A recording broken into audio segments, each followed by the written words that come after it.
Hi hello friends, welcome to my channel.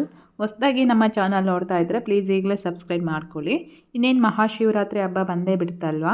Shivaratri ಹಬ್ಬದ ಪ್ರಯುಕ್ತ ಹುರಿದಕ್ಕಿ ತಂಬಿಟ್ಟನ್ನ ಹೇಗೆ ಮಾಡೋದು ಅಂತಂದೇಳಿ ತೋರಿಸ್ಕೊಡ್ತಾ ಇದ್ದೀನಿ. ತುಂಬಾ ರುಚಿಯಾಗಿರುತ್ತೆ.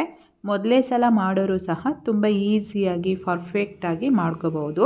ವಿಡಿಯೋನ ಸ್ಕಿಪ್ ಮಾಡದೆ ಕೊನೆವರೆಗೂ ನೋಡಿ. ಸೊ ಬನ್ನಿ ಹಾಗಾದರೆ ಈ ತಂಬಿಟ್ಟನ್ನ ಹೇಗೆ ಮಾಡೋದು ಅಂತಂದೇಳಿ ಒಂದು ಸಲ ಚೆಕ್ ಮಾಡೋಣ.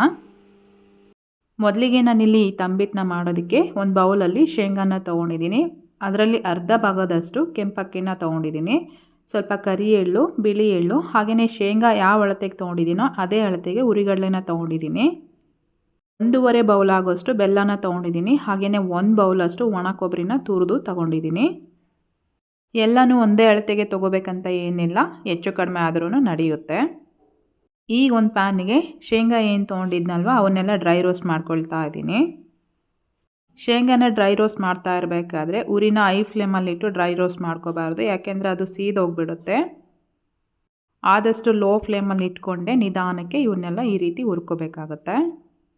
ಶೇಂಗಾನ ಚೆನ್ನಾಗಿ ಫ್ರೈ ಮಾಡ್ಕೊಂಡ್ಮೇಲೆ ಅಕ್ಕಿ ತೊಗೊಂಡಿದ್ನಲ್ವ ಅದನ್ನು ಸಹ ಇದರಲ್ಲಿ ಹಾಕಿ ಲೋ ಫ್ಲೇಮಲ್ಲಿ 1-2 ನಿಮಿಷ ಚೆನ್ನಾಗಿ ಇದನ್ನು ಈ ರೀತಿ ಹುರ್ಕೋಬೇಕು.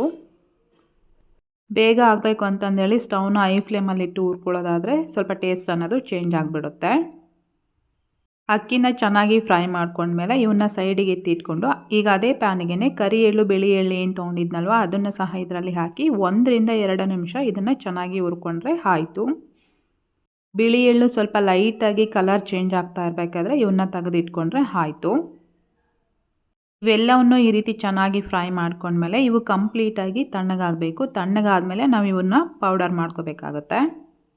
ಇವಾಗ ಒಂದು ಮಿಕ್ಸಿ ಜಾರ್ಗೆ ಹುರಿಗಡಲೆ ಏನು ತೊಗೊಂಡಿದ್ನಲ್ವ ಹುರಿಗಡಲೆನ ಹಾಕಿಬಿಟ್ಟು ಎಷ್ಟು ಸಾಧ್ಯನೋ ಅಷ್ಟು ಸ್ಮೂತಾಗಿ ಪೌಡರ್ ಮಾಡ್ಕೋಬೇಕಾಗತ್ತೆ.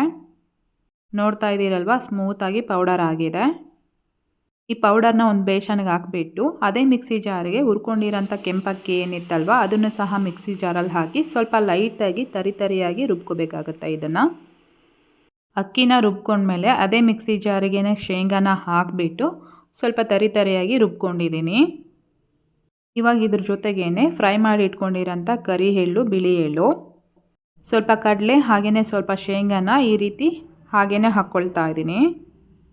ತಿನ್ನಬೇಕಾದ್ರೆ ಒಂದೊಂದಾಗಿ ಬಾಯಿಗೆ ಸಿಗ್ತಾ ಇದ್ದರೆ ತುಂಬಾ ಚೆನ್ನಾಗಿರುತ್ತೆ. ಹಾಗಾಗಿ ತುರಿದಿಟ್ಕೊಂಡಿರೋಂಥ ಒಣ ಕೊಬ್ಬರಿನೂ ಸಹ ಇದರಲ್ಲಿ ಸೇರಿಸ್ಕೊಂಡು ಕೊನೆಯದಾಗಿ ಒಣ ಶುಂಠಿ ಹಾಗೆಯೇ ಏಲಕ್ಕಿ ಪುಡಿನೂ ಸಹ ಇದರಲ್ಲಿ ಹಾಕ್ಕೊಂಬಿಟ್ಟು ಒಂದು ಸಲ ಇದನ್ನು ಈ ರೀತಿ ಚೆನ್ನಾಗಿ ಮಿಕ್ಸ್ ಮಾಡ್ಕೊಳ್ತಾ ಇದ್ದೀನಿ.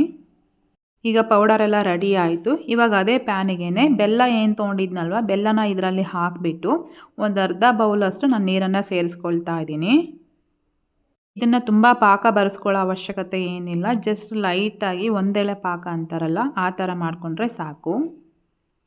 ನೋಡ್ತಾ ಇದ್ದೀರಲ್ವ, ಬೆಲ್ಲ ಎಲ್ಲ ಚೆನ್ನಾಗಿ ಕರಗಿದೆ. ನಾನು ಬಂದುಬಿಟ್ಟು ಪೌಡರ್ ಬೆಲ್ಲನ ಬಳಕೆ ಮಾಡ್ಕೊಳ್ತಾ ಇದ್ದೀನಿ. ಇದರಲ್ಲಿ ಕಡ್ಡಿ ಕಸ ಆ ಥರ ಏನೂ ಇರೋದಿಲ್ಲ. ಹಾಗಾಗಿ ನಾನು ಇದನ್ನು ಡೈರೆಕ್ಟಾಗಿ ಹಾಗೇ ಮಿಕ್ಸ್ ಮಾಡ್ಕೊಳ್ತಾ ಇದ್ದೀನಿ. ನಿಮಗೇನಾದರೂ ಡೌಟ್ ಇತ್ತು ಅಂತಂದರೆ ಇದನ್ನು ಸೋಸ್ಕೊಂಡು ಸಹ ಹಾಕೋಬೋದು.